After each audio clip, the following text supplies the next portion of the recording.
नमस्कार। आज के आमरा शुनबो श्री श्री शारदा मायेर अमृत कथा। 1907 सालेर जयरामबाटीते आगत गिरिजा महाराज के तखन तिनी बालक और ब्रह्मचारी। श्री मा बलियाछिलेन, बाबा गुरुगृहे जप करते नेই, अथच एकटू आगेई मा ताहाके उपदेश दिएछिलेन गुरुर आदिष्ट 108 जप नित्य अवश्यई करबे, तारपर तोमरा साधु, तोमरा सब समय जप करबे, तोमादेर तो यथेष्ट समय रयेछे। उपदेश दयेर मध्य असंगति देखिया गिरिजा महाराज प्रश्न करिलेन, 108 बार जप कि ताहले गुरुगृहे करब ना? मा अमनि संशोधन करिया दिलेन, गुरुर आदिष्ट 108 बार जप करबे, तार बेशी करो ना। जपेर कार्यकारिता सम्बन्धे श्री श्री माता ठाकुरानी एकदिन जनैक भक्तके बलियाछिलेन, जप टप कि जानो, ओर द्वारा इंद्रिय टिंद्रियगुलिर प्रभाव केटे जाए। जप ध्यान सब यथा समये आलस्य त्याग करे करते हय। रोज 15-20 हजार जप करते पारो ताहले हय।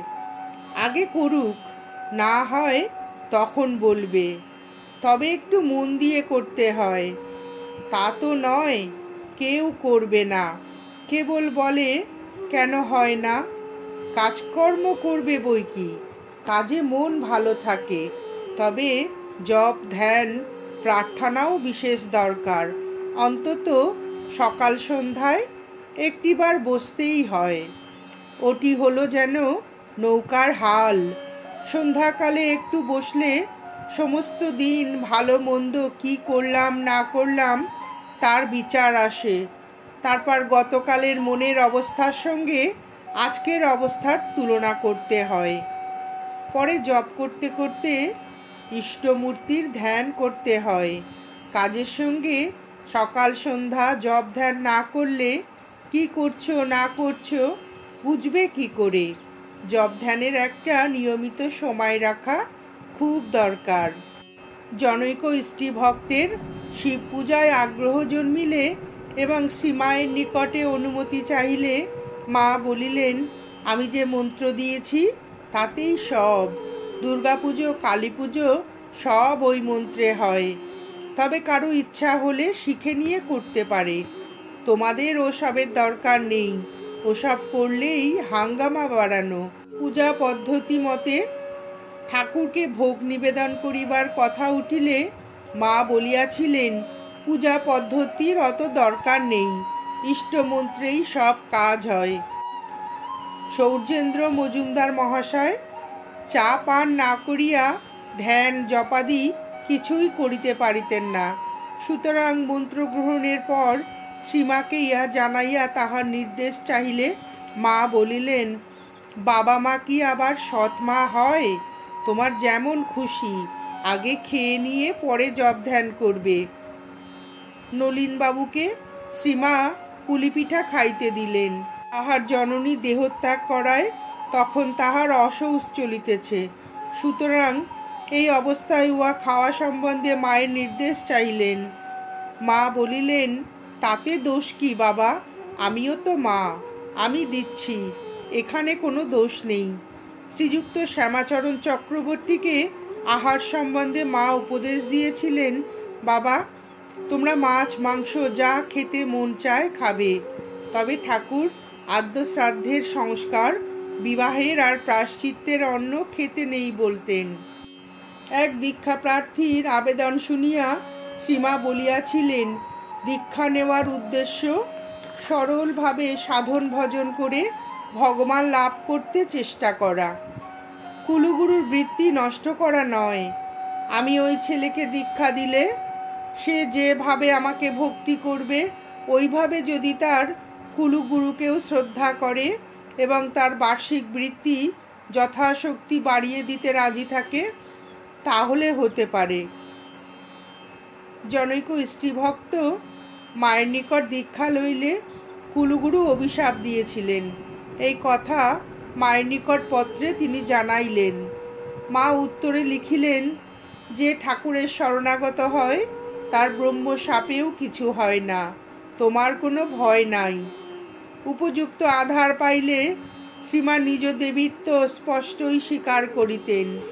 স্বামী তন্ময়ানন্দ একবার জয়রামবাটি যাইয়া শ্রী মায়ের পাদপূজা করিলেন। তাহার চরণ যুগল মস্তকে ধারণ করিলে মা বাধা দিয়া বলিলেন যে মাথার উপর পা রাখিতে নাই, কারণ ঠাকুর সেখানে থাকেন, তিনি সাক্ষাৎ ভগবান, মস্তকস্থ সহস্রদল পদ্মে বসিয়া আছেন। অমনি তন্ময়ানন্দ প্রশ্ন করিলেন, মা, ঠাকুর যদি স্বয়ং ভগবান হয় তবে আপনি কে? বিন্দু মাত্র ইতস্তত না করিয়া মা উত্তর দিলেন, আমি আর কে, আমিও ভগবতী। ব্রহ্মচারী বিমল, পরে উনি স্বামী দয়ানন্দ হয়েছিলেন। উদ্বোধনে শ্রী শ্রী মায়ের বাড়িতে ঠাকুরের নিত্য পূজা সেবা করিতেন। একদিন সম্ভবত পুজোর পরেই তিনি শ্রীমাকে প্রণাম করিতে গিয়েছেন। মা কালী ও ঠাকুরের ছবি এবং নিজেকে দেখিয়া শ্রীমা বললেন, এরা এক। রাধুর অসুখের সময় শ্রীমা যখন কলকাতায় বোসপাড়ায় নিবেদিতা স্কুলের বোর্ডিং বাড়িতে ছিলেন, তখন সরলা দেবী ভোগ নিবেদনের জন্য আদিষ্ট হইয়া বিধি জানিতে চাইলে তিনি বলিলেন, দেখো মা, ঠাকুরকে আপনার ভেবে বলবে, এসো বসো, নাও খাও, আর ভাববে তিনি এসেছেন, বসেছেন, খাচ্ছেন। আপনার লোকের কাছে কি মন্ত্রতন্ত্র লাগে? ওসব হচ্ছে যেমন কুটুম এলে তাদের আদর যত্ন করতে হয়, সেরকম আপনার লোকের কাছে ওসব লাগে না। তাকে যেমন ভাবে দেবে তেমন ভাবেই নেবেন। অবশ্য ভক্তের আগ্রহ দেখিলে তিনি মন্ত্র বা সামান্য আচার বিচারও শিখাইয়া দিতেন। সরলা দেবীকে ওই সকল বলার পর ভোগ নিবেদনের মন্ত্র বলিয়া দিয়াছিলেন। আর একজনকে তিনি বলিয়াছিলেন, সেবা অপরাধ না হয় সেদিকে লক্ষ্য রাখা চাই। চন্দনে যেন খিচ না থাকে, ফুল বিল্লপত্র যেন পোকায় কাটা না হয়, পুজো বা পুজোর কাজের সময় যেন নিজের কোনো অঙ্গ বা চুলে বা কাপড়ে হাত না লাগে। একান্ত যত্নের সঙ্গে ওইসব করা চাই। আর ভোগরাগ সব ঠিক সময়ে দিতে হয়। অবশ্য এইসব কথার সঙ্গে মা ইহাও বলিয়াছিলেন, তবে কি জানো, মানুষ অজ্ঞ জেনে ঠাকুর ক্ষমা করেন। শ্রীযুক্ত নরেশ চক্রবর্তী দুইজন দীক্ষার্থী বন্ধুকে লইয়া যেবারে জয়রামবাটি যান, সেবারে শ্রীমা তাহার হস্তে পুজো গ্রহণের জন্য ফুল আনিতে আদেশ দিয়ে বলিলেন, আমি হলদে ফুল ভালোবাসি আর ঠাকুর সাদা ফুল ভালোবাসে, কিশোরীকে 2 রকম ফুলই আনতে বলো। শ্রীমা স্বামী কেশবানন্দকে বলিয়াছিলেন, দেখো বাবা, তিনি যে সমন্বয় ভাব প্রচার করবার মতলবে সব ধর্মমত সাধন করেছিলেন, তা কিন্তু আমার মনে হয়নি। তিনি সর্বদা ভগবত ভাবেই বিভোর থাকতেন। খ্রিস্টানরা, মুসলমানেরা, বৈষ্ণবেরা যে যেভাবে তাকে ভজনা করে বস্তু লাভ করে, সেইভাবেই সাধন করে নানা লীলা আস্বাদন করতেন। ও দিনরাত কোথা দিয়ে কেটে যেত, কোনো হুঁশ থাকতো না। তবে কি জানো বাবা, এই যুগে তার ত্যাগই হলো বিশেষত্ব। ওই রকম স্বাভাবিক ত্যাগ কি আর কখনো কেউ দেখেছে? সর্বধর্ম সমন্বয় ভাবটি যা বললে ওটিও ঠিক।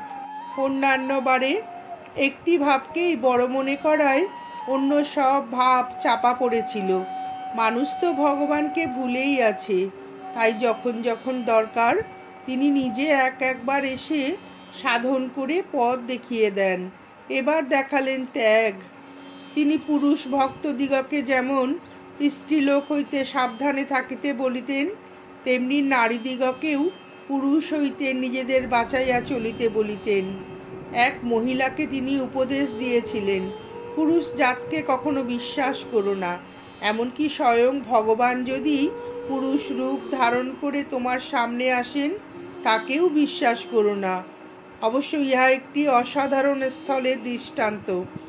এই উপদেশ যাহাকে প্রদত্ত হইয়াছিল, তিনি ছিলেন রূপবতী, অল্প বয়সে বিধবা ও বিপুল সম্পত্তির অধিকারিণী।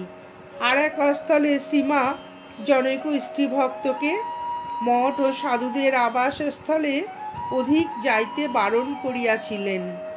দেখো মা, তোমরা তো ভালো মনে ভক্তি করেই যাবে, কিন্তু তাদের মনের ক্ষতি হলে সেই সঙ্গে তোমারও পাপ হবে। শ্রীমা সকলেরই মা, সুতরাং তাহার আচার ও উপদেশ সকলেরই জন্য। নিজে বৈরাগ্যমণ্ডিত এবং বহু ত্যাগী সন্তানের দ্বারা পূজিত হইলেও তিনি গৃহস্থ ভক্তদিগকে সঞ্চয় করিতে বলিতেন। একবার বদনগঞ্জের প্রধান শিক্ষক প্রবোধবাবু মায়ের জন্য বহু টাকার ফল, মিষ্টি, তরকারি কিনিয়া আনিলে মা তাহাকে তিরস্কার করিয়া বলিলেন, বাদরের চুল হলে বাধ্যে জানে না, তুমি এতগুলি টাকা কেন খরচ করলে? তোমার ছেলে মেয়ে আছে, স্ত্রী আছে, তাদের জন্য কিছু সঞ্চয় করা উচিত। আমার কি ঠাকুর কিছুর অভাব রেখেছেন? প্রবোধবাবুর ইহাতে দুঃখ হইল। তিনি ভাবিলেন, আমি গরিব বলে কি আমার সেবা করিবার কোনো অধিকার নাই? তাহার দুঃখ হইয়াছে বুঝিয়া মা বলিলেন, কি জানো বাবা, কিছু সঞ্চয় করলে নিজের সংসারেও ভবিষ্যতের উপায় হবে, আর তখন সাধুদেরও সেবা করতে পারবে। কিছু না থাকলে সাধু সন্ন্যাসীদের কি দেবে বাবা?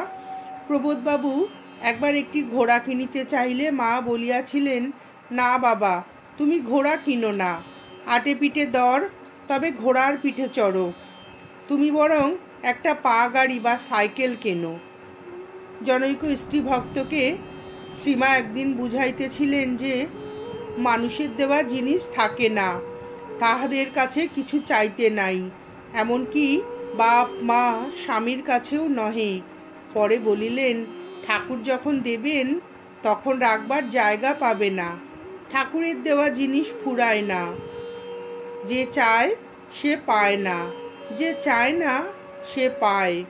নিবেদিতা দেহত্যাগ প্রসঙ্গে তিনি একদিন বলিয়াছিলেন, যে হয় সুপ্রাণী তার জন্য কাঁদে মহাপ্রাণী, মানে অন্তরাত্মা। শ্রী শ্রী মায়ের দেহ যাইবার মাত্র 5 দিন বাকি আছে। ভক্ত অন্নপূর্ণার মা দেখিতে আসিয়াছেন, কিন্তু ভিতরে যাইতে নিষেধ বলিয়া ঠাকুর ঘরের দুয়ারে দাঁড়িয়ে আছেন। হঠাৎ পাশ ফিরিয়া মা তাহাকে দেখিয়াই ইশারা করিয়া নিকটে ডাকিলেন। তিনি কাছে গিয়ে প্রণাম করিয়া কাঁদিতে কাঁদিতে বলিলেন, মা, আমাদের কি হবে? করুণা বিগলিত ক্ষীণ কণ্ঠে অভয় দিয়া মা থামিয়া থামিয়া বলিলেন, ভয় কি? তুমি ঠাকুরকে দেখেছ, তোমার আবার ভয় কি? একটু পরে আবার ধীরে ধীরে বলিলেন, তবে একটা কথা বলি, যদি শান্তি চাও মা, কারো দোষ দেখো না, দোষ দেখবে নিজের। জগৎকে আপনার করে নিতে শেখো, কেউ পর নয় মা, জগৎ তোমার। মায়ের কথা শেষ নেই, তাই একখানি মায়ের লেখা চিঠি দিয়ে মায়ের কথা শেষ করলাম। মা তার এক দিনা মেয়েকে লিখেছিলেন, মা, ভগবান মনের ধন, যেখানেই থাকো তাকে আন্তরিক ডাকবে, যে তাকে আন্তরিক ডাকে সেই তার আপনার। নমস্কার, আজ এ পর্যন্তই। শ্রী শ্রী মায়ের এই সুমধুর অমূল্য কথা আপনাদের কেমন লাগলো জানাবেন। ঠাকুর ও মায়ের আশীর্বাদ আপনাদের সকলের মাথার উপর অঝোর ধারায় বর্ষিত হোক, এই প্রার্থনা করে ভিডিওটি শেষ করছি।